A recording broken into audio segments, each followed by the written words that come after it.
بسم الله الرحمن الرحيم.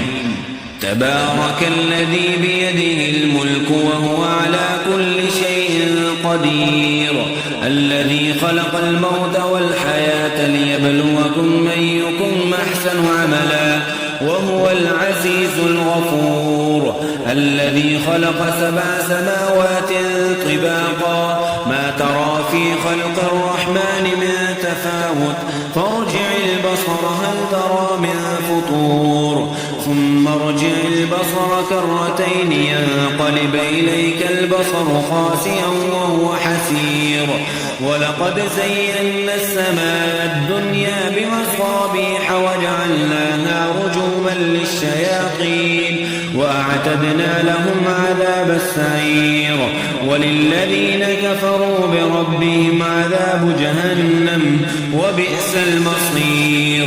إذا ألقوا فيها سمعوا لها شهيقا وهي تفور تكاد تميز من الغيظ، كلما ألقي فيها فوج سألهم خزنتها ألم يأتكم نذير، قالوا بلى قد جاءنا نذير فكذبنا وقلنا ما نزل الله من شيء إن أنتم إلا في ضلال كبير، وقالوا لو كنا نسمع أو نعقل ما كنا في أصحاب السعير، فاعترفوا بذنبهم فسحقا لأصحاب السعير.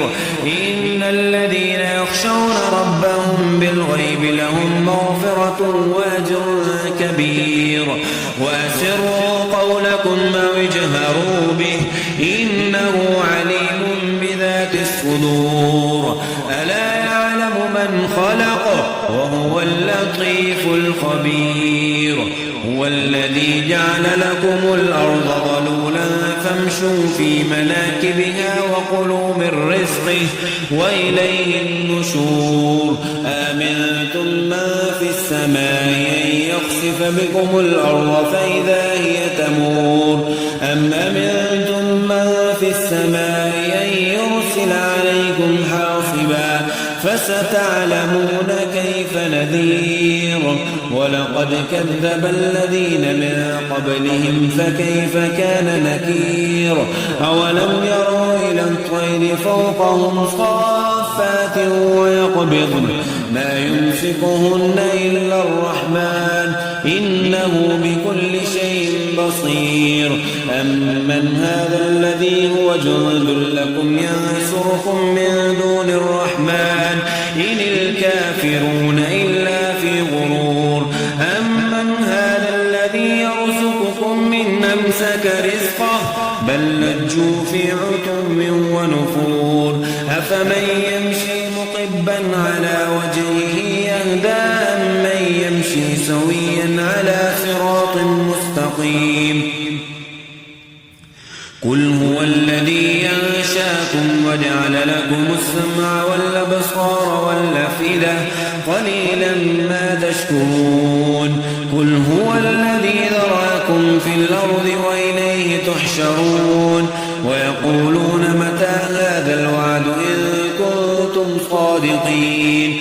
قل إنما العلم عند الله وإنما أنا نذير مبين. فلما رأوا زلفة سيئت وجوه الذين كفروا وقيل هذا الذي كنتم به تدعون. قل أرأيتم من أهلكني الله ومن معي أو رحمنا فمن يجير الكافرين من عذاب أليم. قل هو الرحمن وآمنا به وعليه توكلنا فستعلمون من هو في ضلال مبين. قل أرأيتم من أصبح